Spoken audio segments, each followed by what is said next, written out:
há algum danita em nosso meio. Eu vou contar uma história para vocês. Há 20 anos atrás, eu fazia parte de uma mesa numa associação. E eu vi uma das histórias mais tétricas que eu já vi na minha vida. E pode ser que alguns de vocês já tenham ouvido essa história aqui entre vocês. E se já ouviram, vão lembrar comigo essa história com dor. Uma certa ocasião, numa igreja de um certo lugar no Brasil, uma mocinha pediu licença para conversar lá na frente, no microfone. Ela frequentava a igreja há um ano e pouco. E ela pegou o microfone da mão da moça que estava terminando a escola sabatina e falou: eu tenho que contar para vocês um pecado meu. E as pessoas paralisadas olhando ela falar. E ela disse: eu quero contar para vocês. Estava ali na igreja naquela hora, o pastor se arrumando ali, ajeitando alguma coisa, a esposa do pastor com os 2 filhos, mais ali no lado da esquerda, da minha esquerda, e a igreja toda ali junta. Vocês sabem que entre a escola sabatina e culto a igreja fica bem cheia? E ela disse: eu tenho que contar o meu pecado para vocês. E o pecado que eu tenho que contar é que eu sou amante do pastor. Na hora que ela disse isso, a esposa do pastor desmaiou ali na hora.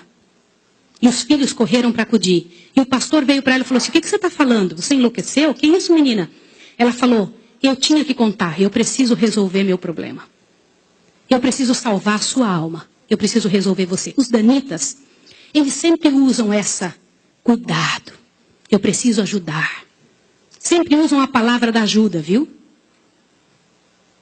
E naquele momento a igreja toda ficou em alvoroço. Eu não preciso dizer que não houve culto. Não houve culto. Não conseguiram fazer o culto. A esposa do pastor foi levantada dali, foi levada lá para fora. O pastor não sabia o que fazer. Começou a dizer: irmãos, por favor, isso é um grande mal entendido. Ela dizia: não é, meu bem. Eu precisava dizer, eu tenho que salvar você e tenho que salvar a mim. E ela foi levada para um quartinho, a esposa do pastor foi atrás e começou a conversar com ela, e falou com ela, e foi um alvoroço muito grande. E ela disse: olha, eu vou te provar que isso é verdade. Nós combinamos que ninguém nunca ia saber. Foi uma coisa muito bem feita. Mas eu preciso te contar. E falou para a esposa do pastor. Prestem bem atenção no que eu vou dizer. Falou: só tem uma maneira de você me acreditar. Vem aqui. O seu marido tem uma marca na genitália dele. E a marca é assim, assim, assim. E a esposa olhou para ela e acreditou nela na hora.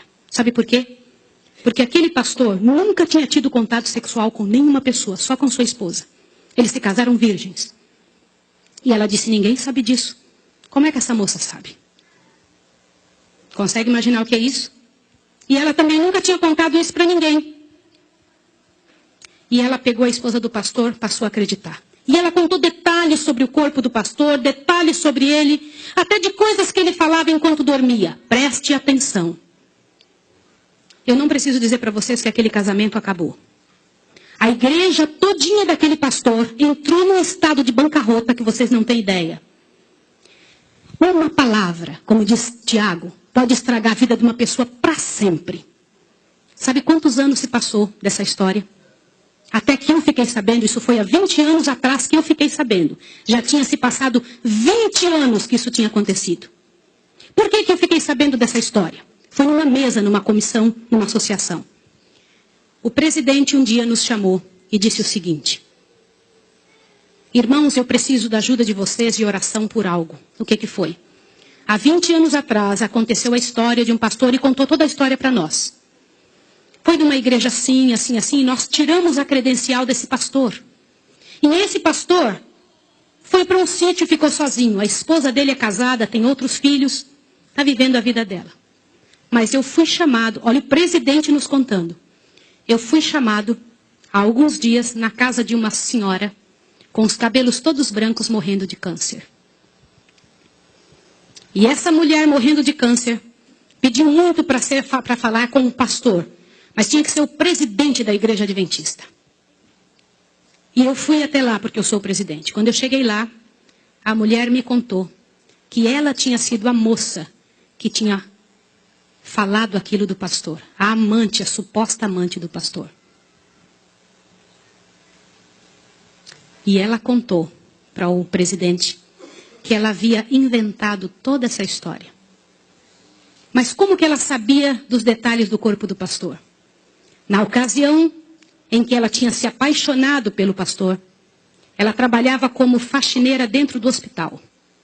E o pastor foi internado, prestem atenção, internado para uma cirurgia de apêndice e passou muito mal. E ela era amiga de uma enfermeira. E entrou dentro do quarto junto com a enfermeira, destampou o corpo do pastor e olhou o corpo do pastor todo, durante o tempo em que o pastor estava dentro do hospital em coma. E quando o pastor falava algumas coisas, ela ouviu o que o pastor falou e ela olhou os detalhes do corpo do pastor e guardou. Satanás plantou na cabeça dela 1 ano e ela formulou e acabou com a vida do pastor.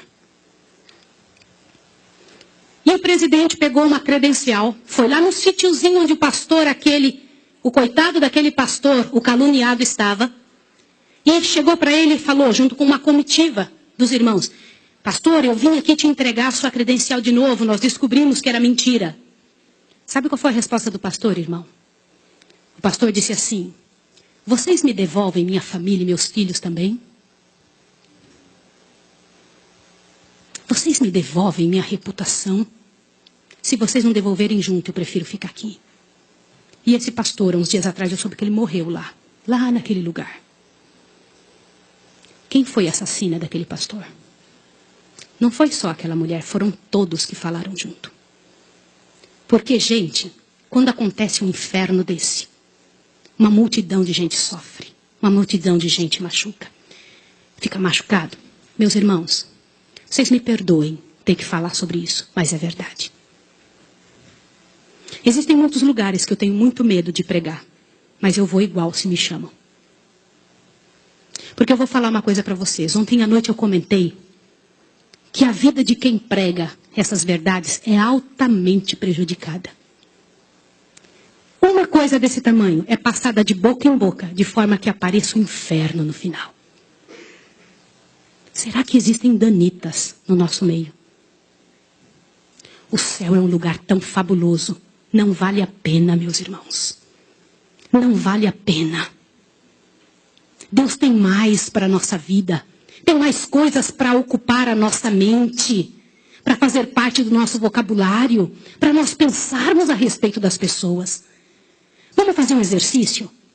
Pense bem da pessoa que mais mal você sabe dela. Imagine isso agora. Sabe o que vai acontecer com você? Teu coração vai se encher de paz. Porque é isso que acontece, gente. Se você não for capaz de abrir a sua boca para trazer paz para a vida de alguém, não abra a sua boca para trazer o inferno para a vida de quem quer que seja. Jesus ama as pessoas pecadoras e miseráveis. Todas aquelas que pecaram horrivelmente, Jesus ama. E Ele tem mais para oferecer para nós. Eu vou pedir uma coisa em nome de Jesus essa manhã. Uma coisa que é muito difícil de fazer. Mas se há alguém em nome de Jesus que falou algo de outra pessoa, ainda que seja verdade, e que não pediu perdão, que peça perdão a Deus agora e corra e peça perdão para a pessoa.